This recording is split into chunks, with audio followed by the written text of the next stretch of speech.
they've beaten the West Coast Eagles by 10 points. The champions you'll agree, North Melbourne is the team that plays to win by you and me. Welcome back to Little Birdie Podcast, a unique look into the world of sports betting from the eyes of professionals. I'm your host, Scoot, and I've got the kid MG in studio. Marcos, big week in football and world sport. It certainly was. Highlights, Ash Birdie. Yeah, Ash is on top. She has to be, doesn't she? That was phenomenal. Yeah, only the, what do we got, 40 years we had to wait for a female Wimbledon champ, and only the third female to do it for us ever. So, yeah, it was awesome. And it was a tough match too, wasn't it? She was on top early. Thought she might have let it slip in the second. I'm not going to call it a choke, but she did her best to give it away. But she came out of the blocks in the third and put her away. I didn't see any of it. I saved myself for the Euro. Yes. Just per chance. I didn't set my alarm or anything. I like to wake up naturally as many days of the week as I can, but I loved the script of Italy versus England. And I obviously wanted England to choke, but I couldn't have written the script better myself. It was a phenomenal performance for them to lose in penalties, and just the outcry on Twitter and just some of the scenes it was just classic. It was like it was written pre-tournament. It was a pisser, wasn't it? Yeah, I think you called it maybe 2 weeks out into the tournament. You really hadn't got into the tournament at all, and when you realised England were favourites, they were your lay, and you went on with the job. And you said, "I hope they make the final and lose in penalties would be the ideal script," and that's how it happened. It was brutal penalties, wasn't it? Speaking of brutal, Conor McGregor breaking the ankle. I'll tell you what, in terms of resilience, the way he's handled breaking his ankle and then coming out with surgery, I think a lot of the AFL players need to take a bit of a leaf, or just sports people in general. Yeah. Maybe even Naomi. And I'll tell you what, just as a side note, I thought Ash Birdie handled herself well in the presser, but the resilience from McGregor, just to sort of laugh off. I know he's half mad, and you'd have to be in the UFC octagon. Yeah. But amazing how he's bounced through that ankle injury. Yeah, it shows how much adrenaline must run through the body with those guys, because there was certainly no signs of a green whistle, which a few of the sports that we follow, they would have been on their second green whistle, some of these players. We've seen some broken legs in particularly AFL over the last little bit, and they turn a different shade, don't they? But Conor McGregor, he was sitting back, still giving it to Poirier. He was giving interviews, giving it to the crowd, already setting up his next fight, and he's got his lower leg hanging on sideways. So, different. He's a different cat for sure. Some talking of resilience, the Kangaroos. You heard it in the opener. The win from Monday Night Football, the Kangas to topple West Coast. West Coast are borderline pathetic at the moment, and it was all honours to the Kangas. I thought Cam Zerha, despite being a little bit inaccurate, was fantastic. Stevenson, he's now showing his true colours at North Melbourne. It was probably his best game, I think, of his career. Yep. So he just racked them up, and they are building a good culture down at the Kangaroos. That was a tough win. That'll hold him in good stead for quite some time, that win, won't it? Yeah, it'll go a long way for the rest of the year to show them what they're capable of, and the coach will be able to draw plenty of positives from it. I think right now, though, it was a good win because they were headed in the last quarter and the crowd were getting pretty raucous. But I think it shows more where West Coast are at, maybe the North. And their coach looks lost for answers for sure. He wants the season finished. The bookies had an absolute fill-up, probably their biggest for the season to date. Or was it 3 favourites, 1 out of 9? And it was just raining upsets. I was lucky I had a baby shower on Saturday and I avoided a lot of the action. I didn't really love the games off looking at the first look of the rounds, and I've dodged a fair few bullets there, but what do you make of it? I guess it started on Thursday night with Port. They were heavily backed. You fell into them. And then I think I joked with you. I don't know if it was on the show or not, but early last week I said, you wouldn't be surprised if D's come out and win 40 plus. I got that wrong, but they were pathetic, Port Adelaide, and they just can't beat a top 4 side, can they? Yeah, it was my major query coming into the match, wasn't it? Again, get the betting part right, that they opened Port Adelaide at plus 2.5. They closed between 5 and 6. So got the betting part point, just couldn't get the win. And disappointing for Port again. They had their chance at home against a vulnerable top 4 side right then. Couldn't get the job done. And Melbourne, maybe they've just come out of their little slumber. We tried to put our finger on it for the 4 or 5 week stretch where we thought maybe their just gliding their way through the mid-season, waiting to ramp up, and that was a good starting point for them to ramp up for sure. They were very impressive. Ben Brown? Thought he did a good job. Not on the scoreboard, and if you look at his stats, you'd say he'll probably be dropped this week. But when you watch the replay, structurally, I thought he brought the little forwards in more than anything. I think they appreciated having him around. And he also allowed Gawn to not over-ruck and played less game time, allowed Jackson more balanced and just straighten them up. And also Tom McDonald benefited a lot. So I think as long as the conditions are okay, Ben Brown will play the next 3 or 4 weeks. I think he slots in because he straightens them up. I'd be surprised if he structure. got dropped. I don't think they just look at the stat. I think the coach will be smart at that. Yeah, I think he opened up basically the forwards, and it showed they put 85, 86 points on the board, which they've been struggling a bit for offensive late. So, give him a tick, and hopefully in the next couple of weeks for Melbourne, he can put a couple of goals on the board. Bulldogs and Brisbane Lions, we like them both for the grand final. Do we just excuse those? Are they having a little bit of a lull? I'm happy to excuse the Bulldogs. I think they've played probably, 8 quarters of bad football. But what about your Lions? Yeah, no, I never like to lose. I know you can't win every game. That's the other flip of the coin. Listen, they definitely let them slip. But they probably were playing. St Kilda now have obviously found a bit of form. They've got some players back. Ryder and Marshall in the ruck. We know what difference makes to St Kilda. So maybe St Kilda are just finding some late form. Whether they make the final 8, I think they'll just miss still. And Sydney, wow, what a turnaround from 17th last year. I know Longmire hasn't been spoken about, but he's got to be close to Coach of the Year at this stage for what he's done. He's turned them around. They've got a hard edge to them, and they showed the Bulldogs up. The Bulldogs didn't want to be in the contest for mine, which is it's glaring for Luke Beveridge. I know he'll dust it off and they'll move on, see if they get the win this week. But, yeah, it wasn't a great look for him. Longmire, Coach of the Year. It makes you wonder if Hawthorn have done the right thing here by they've virtually sacked Clarkson. He's not wanted. If you watched on the couch last night, now they're saying that Hawthorn want Clarkson gone next year. Yeah, well, you're either in or you're out, aren't you? So you can frame it up whichever way you want. But they don't want him at Hawthorn anymore. They showed him the door. Whether he stays out next year or not, probably more unlikely than likely. But Longmire's doing a good job for sure. It's a funny one with the Swans and Adelaide Crows. Adelaide Crows started the season really strongly. They were both the bolters in the first couple of weeks, and now Adelaide can barely kick a score. They were absolutely insipid last Thursday night, I think it was, against the Bombers, who were a massive go at the line. They were absolutely off the map, and they were dead as a doornail, the Crows. No Tex. Yeah, probably one of the worst performances of the year, I would have thought. Even early, if you watch a replay back, the first 5 or 10 minutes, they just, had no intent on scoring at all. They just didn't want to get belted off the park. And it seemed like they got out with a 10-goal loss, which is probably about where they thought the minimum was. That was a try, a non-trying game. We've seen in the past Carlton and teams going for the wooden spoon, not trying. That was equally in that basket for mine.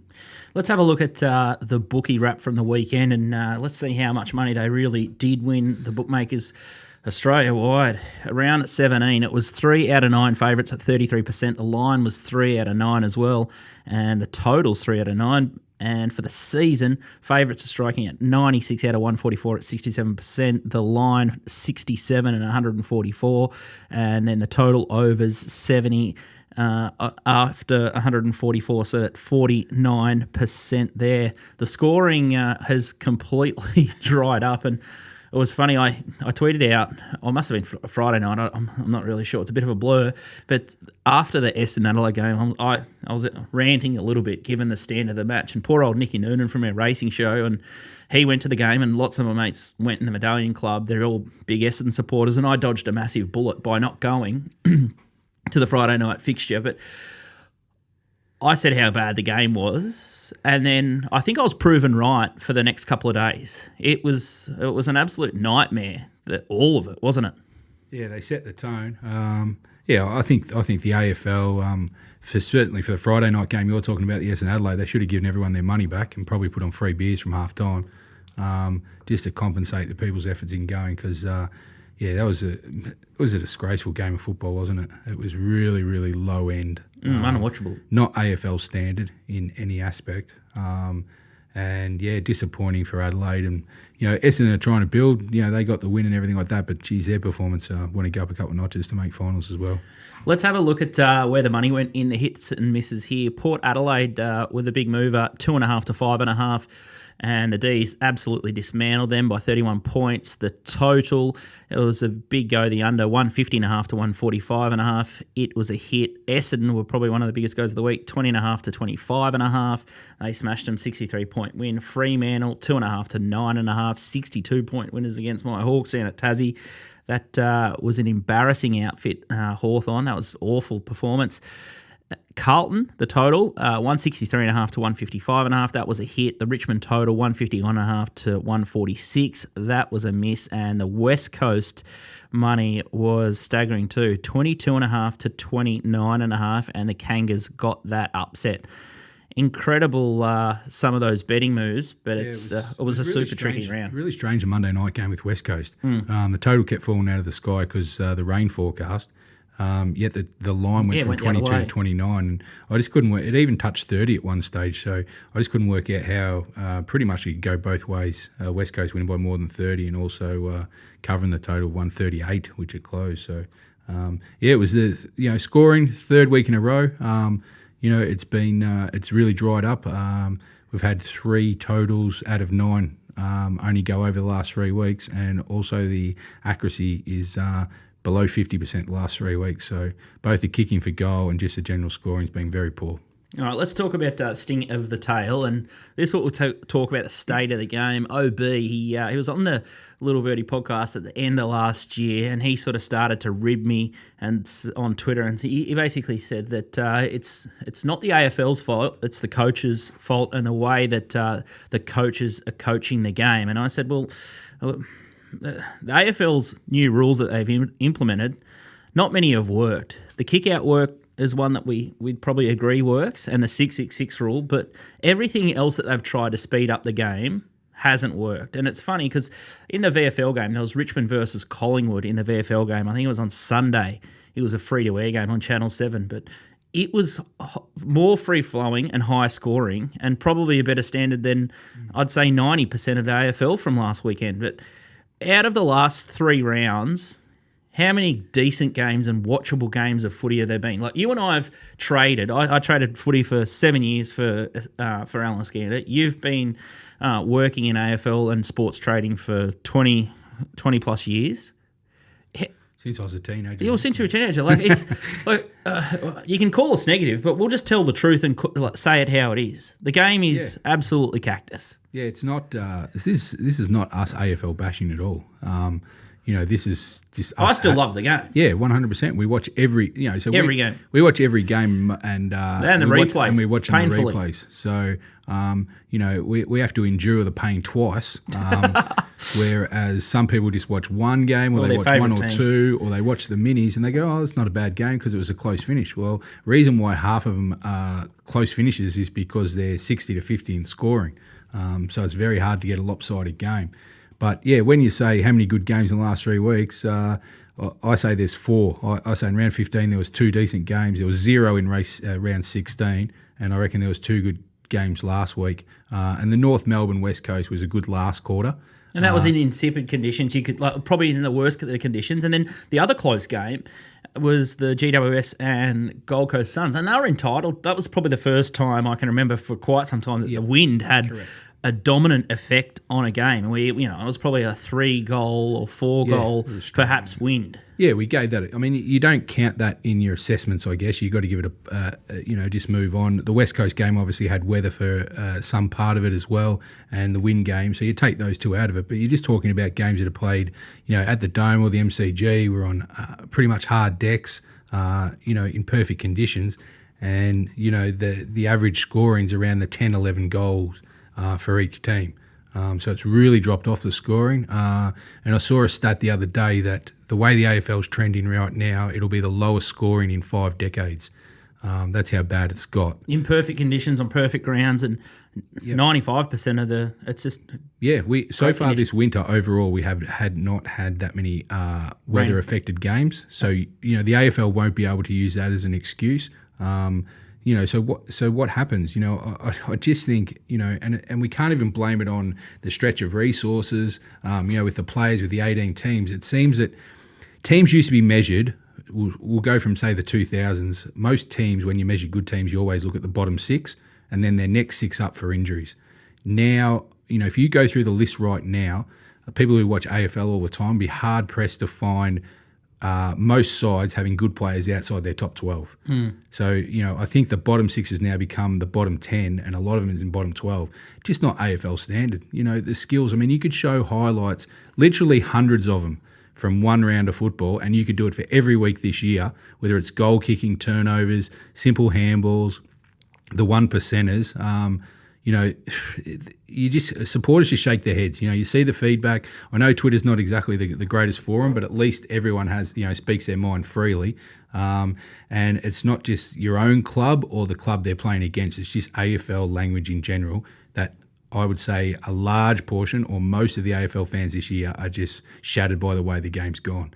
And the AFL have now got to use the next 6 weeks and going into finals to really rectify it going forward, because they're screaming that fans aren't going back to the game and they're going to blame it on COVID for this year, and in part that's fair enough, but if you want to be honest and put out a poll that most people aren't going to the games because the games are atrocious.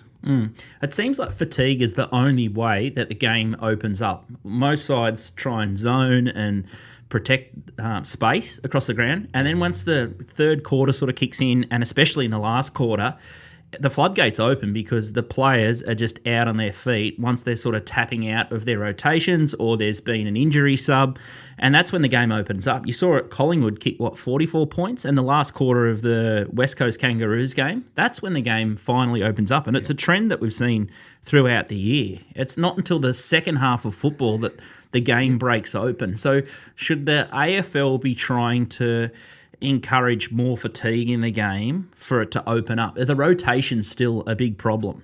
Part of the problem?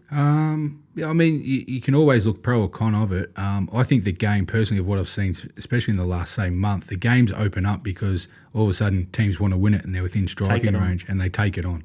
Now, when you watch highlights in Little Facts, and watching the minis are great because they kind of compact everything and you actually sit down for 4 hours and watch the whole round, is that most of the scoring is done when footballers go fast, direct, and want to score. And you saw the energy in that North Melbourne West Coast game in tough conditions, and the crowd was as loud as we've heard all year. Everyone gets energised by it. So the players would prefer to play in scoring games around the 100, not 60 to 60. And if the coaches allowed, I think the coaches play the biggest part.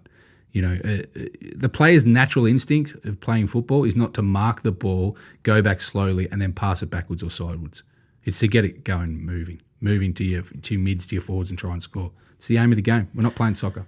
Okay, so maybe your rule change that you mentioned a couple of weeks ago about kicking the ball backwards, maybe that's something to trial in the off-season. And maybe a rule that they should think about is having the full forward and full back to be stationed inside the forward 50. So unless the full forward is taking a shot for goal, I think maybe they should trial the full forward and the full back at least being stationed in the forward 50 to try and create some sort of anchor or spread of the players throughout the game. I'm not convinced it'll work, but they need to try something because the current scrum and the grid and the cluster that it is just isn't working, and it's producing, as you said, we're on track to have the lowest scoring season in 5 decades. And for Chris Scott to come out and say, we need to reduce the quarters, I think that's going to only exacerbate the problem and it'll get worse. If we shorten the game, it's going to be less scores and it'll give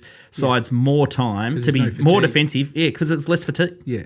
It'd be a disaster. I don't understand the line of thought going into the less playing time. Who wants the less playing time?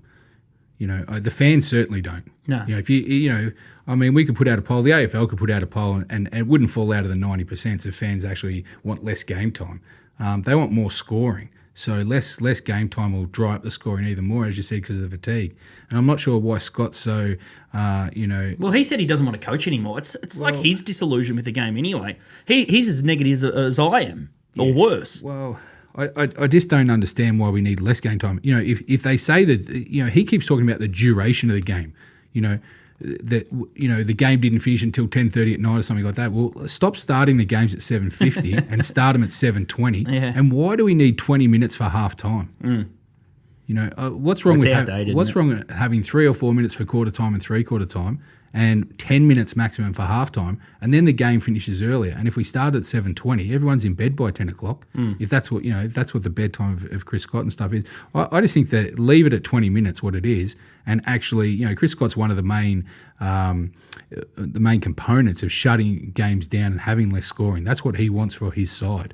You know, he's, you know, what, 2 or 3 times this year Geelong have actually looked like scoring. So, And then at full strength, they got one of the most potent attacks, and they can put on big scores. It's crazy, isn't it? They choose not to. Yeah. Yeah, they play from defence first. I think the coaches have played the biggest role, and I think changing the rules, you know, history's shown the coaches are just smarter than the AFL when it comes down to it. Whatever rules they employ, they get the heads up pre-season and they can plan against it. And it doesn't increase scoring. Clarko's cluster may have ruined the game, but maybe Big Al needs to go and fix the mess that he's started. I'm a big fan of leaving the game alone and it naturally work itself out. But speaking of working things out, we're going to have a look at round 18 AFL. We're going to have a chat to Top Rope Tedeschi about the Origin, and round 18, the second half of the split round in the Rugby League. And we'll also try and pick our way through Lock of the Week. We just keep getting smacked on the chin with that one. And we'll just take a quick break here. But make sure if you're having a bet this week, it's topsport.com.au, owned and operated up there on the Gold Coast. They've been in the game for about 30 years. So bet with a bookmaker you can trust, topsport.com.au. Welcome back to Little Birdie Podcast. I'm your host, Scoot. I've got MG in studio. Now it's time to look at the round 18 AFL. And the first game is at Optus Stadium over there. Geelong are an away favourite, $1.58 against the Dockers, $2.42. And the line is on the move, 10.5 into 9.5. First thoughts here, MG. Both sides off a short 5-day break here. So no edge there to either side, but Cats are on the road. It's crazy. Freo are in the 8, aren't they? Shocked. Surprise. Who have they beat that's any good? Not many. All of a sudden they're 7th on the ladder just by default. It's crazy. A few of the people you've spoken to this week have seen the ladder and can't believe Freo are in the 8. It's you know. So anyway, this week we've got the Thursday night game. Both teams are off 5-day breaks, and all of a sudden now it's 7th v 3rd on the ladder. And early money is for Freo here, Scooty. So they're thinking Freo at home might get the job done. Against a pretty good Geelong side who has not lost to, other than Adelaide round 1 when they lost by a point, haven't lost to anyone outside the top 4. So he's going to be a big ask for Freo, I would have thought, but the early money's for him. Freo's midfield's motoring at the moment. It is. And that's where they'll have their advantage for sure. Mundy, Fife, Chera and Brayshaw going really good. And they're probably one of the most improved players in the leagues there. Ruckman Darcy, his last month of football has been extraordinary, and I think right now he's vying for maybe the 2nd or 3rd best ruckman in the comp. So if he can get them forward, Geelong's weakness has obviously been their rucks for a long time. So Freo will definitely set up for the advantage in the middle. Darcy can control the airways and give their their mids first use. You know, maybe they might be able to stretch Geelong, but that also plays in Geelong's hands because they love playing defence first, don't they? So the key to Freo is actually just getting in Mundy's hands, and he'll pick apart the Geelong defence for a Freo side of it. So I just think the money will continue for Freo in this game. So if you like Freo, I'd probably get on earlier rather than later. And if you like Geelong, you can wait until the day or pre-game. You'll get your best price then. I'm a little bit wary of Fremantle. I haven't really taken a big scalp for mine, and I think that Geelong might start a little too cheap here. If there's any 6 or 7 or even 5.5 for the Cats, I'll be taking the minus there, despite being an away game. Yeah, I agree. I think Geelong will be the bet, but I don't think there's any rush to go in and take it right now. Awesome. On Friday night, we've got what probably looked like a blockbuster early in the year. This is a bit of a fizzer now. Richmond host the Brisbane Lions at the MCG Friday night, and it's $1.47 the Lions, $2.72 the Tigers, and the line 13.5. Your Tigers are in free fall, and the love affair's got to win, doesn't it? How are they my Tigers? I thought they're playing my side this week. You The found them Richmond all Lions. year. I'm on the Lions for the premiership, which took a hit last week and obviously lost Hipwood for the year. So listen, this is a big game obviously for top 4 for Brisbane, and Richmond are now fighting. They've probably got to. They only could drop one more, I think, and make the 8 Richmond, and they've got Brisbane and then Geelong in the next 2 weeks. So I think in the next fortnight, if Richmond can't get a win out of the next 2, then their season is officially done. No, it's already over. I You've already called it in April. Well, if they win 5 of their last 6, yeah, I know. But, I'm talking mathematically way. Big game for Richmond. Jack Rewalt's 300th. That doesn't matter. Well, it does. It's his 300th. No, but milestones don't affect it. Well, I think Silk got beat for against Port Adelaide and he's 400th. The teams don't rise for it. That's just garbage. You can't bet on that. It's part of the build-up for the okay. game. It's Jack Rewalt's 300th. And what I was going to say before you said it doesn't matter is, his credentials stack up with many of the greats in the game, really. His goal Huge career. Yeah, 300 games, over 700 goals, 3 premierships. He's won a swag, I think 10 leading goal kickers. Takes He's hangers. won a few Colemans, can claim to one of the great marks, all that kind of stuff. So just from a side note from being a player, whether they live for him or not, I think the key stat also here, looking at this game, the early money is for Brisbane, which kind of surprises me. I thought... I'm not surprised. No, because you're driving the bus for Brisbane all of a sudden. But what I'm saying is that you still got to balance out the argument. So Brisbane have lost 9 straight at the MCG, which is a big stat. They don't like playing at this venue, and they haven't had success for a long time. I know Richmond are going really badly, but this is season-defining stuff now, and I know their last 4 weeks have been disgraceful. And the money will maybe push for Brisbane another 1 or 2. So again, if you like Richmond in this game, I'd just wait until the death to bet. You're a brave person if you are back in Richmond, but I'm just trying to wind out how the betting will go in this game. Brisbane are probably an early bet, and that's probably where you've seen a lot of the multis go in, and the bookies are probably maybe shading the Brisbane side. But yeah, don't be surprised if you come back next week and you go, the Tigers are back. But No, they're not. I'm hoping Brisbane. I'm not going to be surprised. Brisbane are morals. Okay, Brisbane and Miles. Well, I think Brisbane, they've got a big game coming up as well, not just for the top 4, coming down to break their MCG hoodoo, which is very important now for them to take a decent side at the MCG, because if they play finals in Melbourne, they'd want to win behind them, and also just how their structure handles without having Hipwood, because now Joey Danaher probably can't play second ruck, otherwise they become really small in the forward line. So it's an interesting game. I'm looking forward to this, and I hope there's no rain. I hope we get a dry track. Morals. Okay, Saturday afternoon at Mars Stadium. The Battle of the Bridge has gone to Ballarat. Yes. Extraordinary scenes, but we're in extraordinary times. Sydney Swans $1.54 at Ballarat against the GWS. $2.50 and 10.5. The line there. It'd be interesting to see if there's a 3 or 4 goal wind. Yes. But it's hard not to think that on current form, you just steam into the Swans minus. You got to be with the Swans here. I know you've got one of your other loves in life are the Giants. You love them. You fell into them so many times. Well, unfortunately, I've got to pick sides all the way going through here, and just because I line up a few times on the same side, you think I'm in love with them or something. They're a very frustrating side to follow, the GW Giants. Very up and down. And I think one of the major things for GW this week, they may get Caniglio back, but the loss of Whitfield's huge. He got concussed last week and will be out.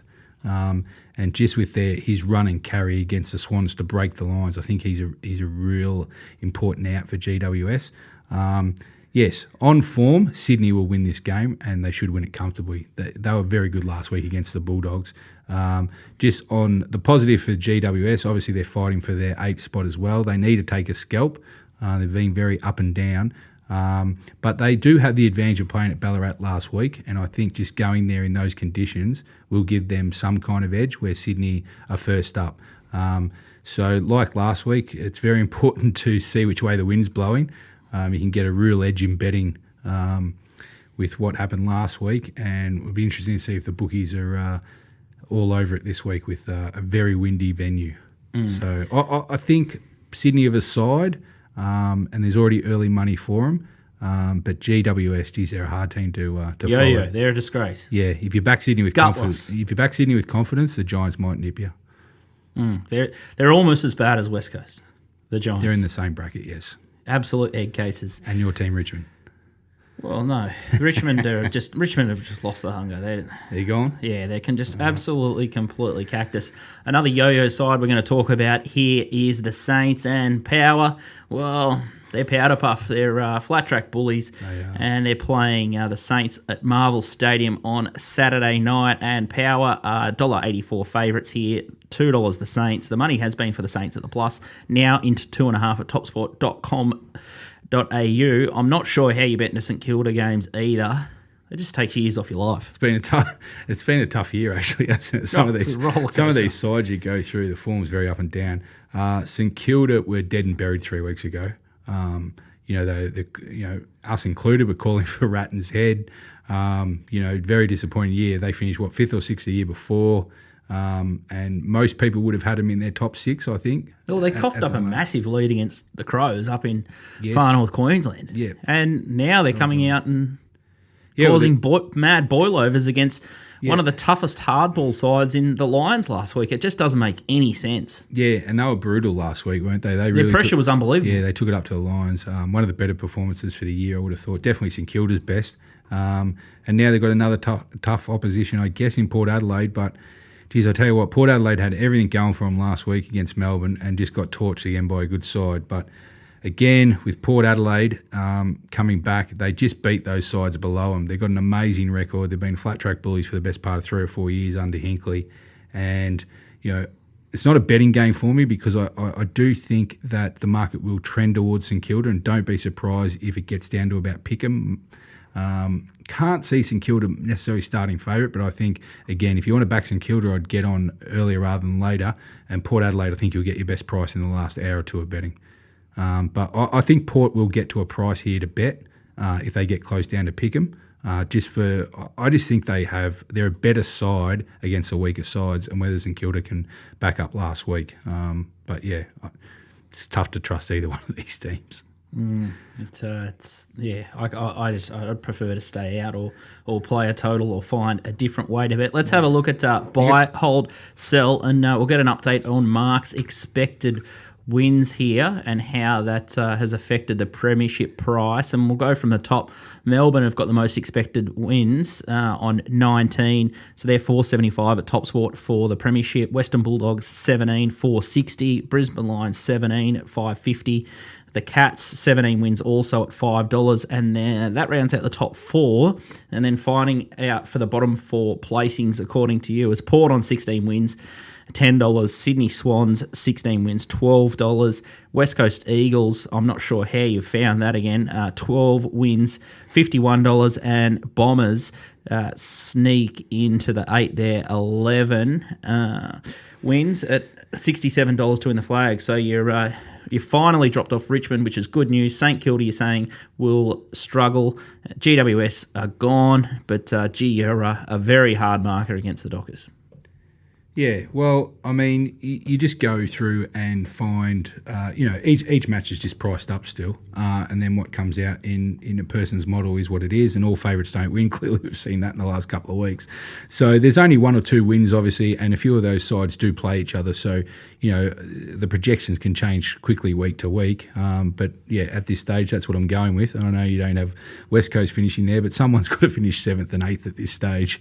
And, I think Essendon are favourites, and I think they're actually value for the top 8 right now, with their draw going home. And as we said, if Richmond can't get over one of the next 2 weeks, I think their season's done, regardless of whether they win their last 4 or not. And also remember, if Richmond drop their next 2, they've lost 6 in a row. So I think they're right up against it. St Kilda's got a brutal draw, and so does GWS. So that's why I've got them missing. And Freo have got probably the hardest draw going home as well. So don't subscribe to the hype just yet with Freo, unless they beat the Cats. Interesting to see how that washes out. Let's have a quick look at the Brownlow and the Bont. Very short here, $2.60. He's now with Top Sport. Ollie Wines is $5.50. Darcy Parish, my man, $6.50. The Track, Petrarca, huge last weekend, $7.50. Clayton Oliver, Marksman, $7.50. McRae, $10. Walsh, $12. Just seems he's been really short all year. Jack Steele's been the big mover, $21 into $14. Cam Guthrie, $23. Dusty, they've finally wound him out, $26, and you can get much, much better the rest. Any value left here, or they've nearly squeezed the life out of it, have they? No. I think did the voting on Monday, and I think Petrarca represents some value. I know we've wagered in him before, but I just think around the $8. With Melbourne's run home as well. And he just looks like he's bounced back a bit. I think at $8 he represents some good value. So I'm basing the value now around, I just think the Bont, with where I've got Bont in the market, I'm definitely not a pot on him. I just think around that 275 that he's in most markets, he's well found in the market. And I just think now he's probably maybe a better lay option than a bet. So then when I look down the list, I think Petrarca at $8 is definitely in the mix. And the value for mine in the last month of footy is Jack Steele. If I was having one bet this week at the 20, I think he's around $21, $22 you can get in the marketplace. I think there's only maybe 5 that can win it. And I know there's still 6 rounds to go. So, there's a group on that next level, but I just think 5 have separated now. And I think Jack Steele represents the value at the $21 for this week. And if you like Petrarca, I'd be backing him as well. And having a look at the Coleman medal, Harry Mackay, he's sort of last man standing here. They're all sort of falling over, getting injured with niggles. $1.80 Mackay, he's got a 7-goal lead over Tex Walker, but Tommy Hawkins is the next in the market, $8.50. Texans, $9. Josh Bruce, $10. Jack Rewalt, $12. Josh J. Kennedy, $12. And Benny King there at $14. Astronaut, my man, he's injured at the moment at $15. But Harry may be able to pinch this one if he remains injury-free. Not much to add there. It's a bit of a stalemate there with the Coleman medal. But we'll take a break. That's a wrap from us. If you want Mark's analysis on AFL this weekend, $15 you can get for this week, or you can buy the rest of his set for $77 for the rest of the season. So check out the Little Birdie shop. And we'll take a break and we'll come back and talk Hall of Fame Origin with Top Rope Tedeschi. But if you're looking to enhance your horse racing form, make sure you check out puntingform.com.au. You can get the raw data, or you can get those guys to help you build a model and start to automate your form analysis. So that's puntingform.com.au. We'll take a quick break and we'll talk rugby league next. Welcome back to Little Birdie Podcast. I'm your host, Scoot. I've got MG in studio. Now it's time to talk with Top Rope Tedeschi, and we're going to induct someone into the Hall of Fame, someone who's done something magical on the punt. It's one of our favourite segments of the week. It's a bit of a piss take, but here we are again. But welcome to the show, Top Rope. Scooty, MG, what an absolute delight to be back. It's fantastic. It feels like we haven't seen you for ages. And a short week of rugby league. The tonic tonight is the State of Origin and my man Tommy Turbo. Hey, your man. Yeah, I've claimed him now. I tell you what, he was a different manly outfit with him out, wasn't it? Yeah, they can get right in the seat. They can get right in the seat after the scratch performance last week. They were very different. No Turbo, no Manly. Cost me plenty. Well, 2 weeks before, we got a right whack out of him. You backed every player any times. You took the minus. It swings and roundabouts this game. You know that, Top Rope. You're more only as good as your last bet. You're only as good as your last performance. Manly are in the sea. He's flat. Yeah. Oh, speaking of last start performances, was Joey Chestnut, who we inducted into the Hall of Fame last week. He won the July 4th hot dog eating competition. It's an illustrious list of people in the Hall of Fame. Tommy Turbo's in there. Pappenhausen's in there. Jamie Carr's in there. She's just notched up a 100th winner. She's on fire. Yeah, be a good party. Yeah, I would tell you what. And Cam Munster there too, Cam leading Munster us straight to charge, Kittens. Yeah. And He'll be hosting. I see there's someone's come out. I think it's running today. Cecil Street Lad. Someone's named their horse Cecil Street Lad. We had a horse once upon a time who was a very slow horse, and we named it Cecil Street. So he wasn't a champion whatsoever. I don't even think he made the track. So hopefully Cecil Street Lad has won it better. But give us a Hall of Fame nominee, MG. We know that you don't really make the cut often. So No. Who are you going to put in? Ash Barty? Aussie Ash? No, I didn't. She was good to you on the punt. Yeah, no, Ash Barty was good. Yeah, no, she could be close. I'm going to stick with the tennis. I'm just going to go straight back more for my pick because after Top Rope put Joey in last week, I was shocked. So I'm going to go Djokovic. Just his, his short quote when we did the tennis show. He was awesome. And he joins both Nadal and Federer on 20 slams now after winning Wimbledon. And he's chasing history. So I'm just giving Top Rope a chance to get him in early because he has now got the chance to win both the Olympic gold and then go into the US Open and potentially win the Golden Slam, which has only ever been done once by Steffi Graf. So he's chasing a large piece of history. So I thought I'd just throw that up, Top Rope. Come the US Open, he could be shooting for number 21 to become the GOAT and the Golden Slam. Thoughts this week? Very, very credible nomination. Absolutely no doubt about that. You're right. You don't get too many opportunities to put him in, but I do fancy at the Olympics we may get a chance to put him back in. Right. Who we won't get a chance to put back in for at least a little while is the England soccer team. Put the England soccer team in the Hall of Fame. Was there any better bet than England losing in penalties come the final time?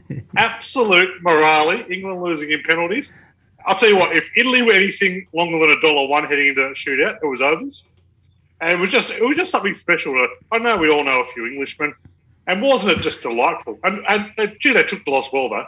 You got to say, wow, just the decency with which they take a big game loss. They're really they're taking it in their stride. So the England soccer team for doing what England soccer does. Yeah, the team unity, chokers. Afterwards is crazy. It was a beauty. Sing their praises until they lose and then just tear them apart. They didn't even look like scoring after the second minute. They were blessed to actually send it to overtime, weren't they? It was Top Rope. It was Scooty's favourite event of the year and will be hard to top. The only thing that could beat it this year, and I know they're out of the running, would be a Hawthorn Premiership because he never watched hardly any of the Euros. He just liked to watch the results and just wanted England to lose on penalties in the final from weeks out. And it eventuated. And that will be his favourite moment for 2021, I'm sure. I watched 4 minutes of Euro 2020. It was the penalty shootout. Didn't even realise where I could watch it. Someone gave me the heads up. You can watch the final here. Didn't want to watch the final. Pass. Penalty shootout. They turn. I mean, can't miss this bit of history. Bang. Thank you very much. All the famous. Auto bet type stuff. Good. Italy in the final, and they got the job done. Very good nomination. Sensational choke. Speaking of auto bets, is New South Wales tonight in the Origin? They've moved it up to the Gold Coast. Hopefully they'll get a crowd for the Origin at least. $1.28 the New South Wales Blues, Queensland $3.90. The line 11.5. Are these bookmakers drunk on their profits from the AFL and NRL? Got plenty to play with, Scoop. Plenty to play with. 46.5 the total there, and there's been money for the under. Top Rope Tedeschi, I tell you what, if you tip Queensland at the plus here, I might have to sack you. You know what else can get in the sea, Scooty, after the first two Origins? Historical Origin statistics. Go on. I'm on the Blues. I'm sick of trying to make a case for Queensland. They are rotten. As Paul Kent said on NRL 360 the other night, this has been an absolutely shambolic series for Queensland. They've lost 76-6 in 2 games on home turf. They're picking players who aren't eligible. They've wheeled out a coach who has no idea. Look, just take the minus 11.5. I don't like Moses. I don't like Whiten. But guess what? They've still got Turbo. They've still got Latrell. They've still got Jimmy Tedeschi. Just take the minus. I'm happy you say that because I thought a little change in the halves might sway him back to the plus. So it was a really big intelligence test this week for Top Rope, but I might have to call Tristan and just give him a bit of a heads up. You know, sometimes when we were working as bookmakers, you'd tip someone off if they put the plus up and, bookmakers would scratch their back and say, hey, mate, tug their coat and say, look, you've made a little pricing error here, but I might have to call Tristan. Tommy Turbo, $1.86. He should be 3s on. They still haven't turned him off. Well, don't worry about the line. Don't worry about the total. Don't worry about head-to-head. Turbo anytime. Scooty thought the $1.86 was for two tries. Free! You can't believe it was any time. Oh, what a declaration. I hope he's in for your lock of the week this week, Speedy. Automatically. Don't worry about JobKeeper in New South Wales. If you're doing it rough on COVID, Tommy Turbo. He will get you out of this COVID lockdown and you will have plenty. Has he had a match where he hasn't scored a try this year? I know he hasn't played that many, but... He had one a few weeks ago, but for the most part, he has scored... He's scored an insane number of tries in recent times. He's He's scored hat-tricks in 3 of his last 4 games, which is fairly ridiculous. And he has scored he scored in every game bar 1. Didn't score in the Newcastle loss. Right, yeah. That's it. Yeah, well, 14 tries in 9 games. You tipped me the double and treble, what was it, 1 or 2 weeks ago, and you had it before half-time. Yeah. Yeah, I'm saying the new format of the game suits Tommy Turbo. I'm going to go out on a limb. Well, you've already declared him as a special. So It's $1.86. Tristan, wake up to yourself. Speaking of waking up to yourself, Friday night at Seabus Stadium at 6 o'clock, the early game. Don't get caught out, punters. Parramatta Eels, $1.50, $2.65. The Titans. -6 there has been nibbled, 185 the Eels, $1.95 the plus, and the total 49.5. Navigate us through this one, Top Rope. Who's value here? Nothing to navigate. Take the Eels minus. It's a very easy bet from one. The Titans are a defensive disgrace. They beat the Raiders down in Canberra last time, which was an impressive effort. But the Eels are averaging 32.5 points a game against teams outside the top 8. They are tearing bad teams to shreds this year. I expect them to do the same here. They've scored 140 points in their last 4 outings against the Titans. I expect that run to continue. I think this will be a comfortable Eels win. They've got a bit of Port Adelaide about them, the Parramatta Eels. They beat the week. Beat the week. Yeah, he sounds pretty confident. Bullish. Yeah, I like it. It's good to see. All right, something we're bullish about every week. It feels like we haven't spoken about them for a couple of weeks, so we're going to preview the Storm and Newcastle Knights match just for a change. $1.11 the Storm, $7 Newcastle Knights at Amy Park back in Melbourne. 19.5. The minus surprise has been nibbled. 185 is probably Top Rope's money. $1.95 the plus. Not sure who would want to back that. And then the over points 49.5. It looks a bit small too. Top Rope. We need to bring an old-fashioned chorus in your team. Storm minus and over. Come on, it's too easy. Of course, the Storm are going to cover this one. They've won 9 straight against Newcastle. All the stats. They've just broken the record for most 40-point games in a season. Attacking powerhouse. Still no Harry Grant. Still no Ryan Pappenhausen. It just won't matter. They will absolutely towel the Knights. And there's a good chance Newcastle won't have won't have Callum Ponga on the backup. He's pretty key to their success. Their only real strong performance this year was that 38-0 win against the Cowboys. That form has hardly been franked, but they had Ponga and Pearce both playing in that game. If Ponga doesn't play, this line should be north of 30. So more than happy to take the minus 19.5 here. I think that is tremendous value. I expect them to keep rolling on. They've won 12 of their last 13 by 16 or more points. Doesn't matter. Just back the Storm.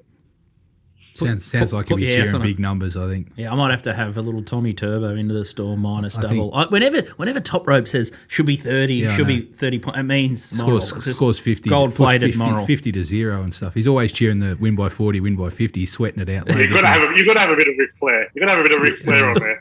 Yeah, you don't even worry about the line. You're going for the 50 straight away. Oh, they might not get to 50-0. They might not, but they usually do. Yeah. On Sunday, Benny Eiken's Broncos play the West Tigers, and this one there's been lots of action here. The Broncos $1.70, West Tigers $2.20. The line of 3.5 here, and 51.5 up at Suncorp Stadium on Sunday. Top Rope. Which way are we playing here? Are Broncos a good bet? No. How are the Broncos favourites against anyone? This is the first time in 14 months they've been favoured against any team not named the Canterbury Bankstown Bulldogs. They had a good win against the Sharks last week. Absolutely leave me out of them backing that up. They've covered just 5 of their last 19 at Suncorp, off scoring 20-plus points. They do not hold form. The Tigers, look, they're a pretty horrendous side themselves, but they beat the Broncos 48-0 last time they met. And they do tend to bounce back off a pretty ordinary defensive showing. So they did cover against Souths. Yeah, backdoored it. We all felt the pain of that one. MG, but they're still running 20. I'm hoping this will alleviate some of the hurt of that game. So Broncos false favourite. Where's this market going to settle? This will go close to pick 'em, I reckon. I think the money will all come to the Tigers. They line open 4.5, already into 3.5. Jump that key number of 4. I expect this to keep going down. $182, close to pick 'em, something like that. So the 3.5 still value if you've missed the odds early at topsport.com.au. Now, a segment that we're handling probably as well as the Brisbane Broncos are going is our Lock of the Week for raise.org.au, which mentor teens if they're going down the wrong path, and we're definitely going down the wrong path of Lock of the Week. Luckily, we've got 10K in the bank for charity already, but we're trying to chase that magical 5K mark. It's been very disappointing. Richmond Football Club are one of the perennial losers, and part of the reason that Lock of the Week is going so poorly. So a little shout out to the Tigers there. But let's try and get a little bit of momentum. It's starting to get to the pointy end of the season. We've probably only got 10 weeks left to try and get to that 5K mark. So we need some sort of Hail Mary, some sort of steady hand. Everyone's got their own strategy. Mine's struggling, but I thought Top Rope was there when he hit the $14 winner on Manly 51 plus, which was exquisite, and then he's just got fell into the ultra shorts. I said this is a recipe for disaster. You got to put your balls on the line and have a go in this segment. Why didn't you just put it all on Tommy Turbo anytime, which he could have, and he hasn't. And he would have got there for the 5K. He was stiff because Melbourne Storm weren't playing last week. So I didn't want to That's bet like two hands behind your back.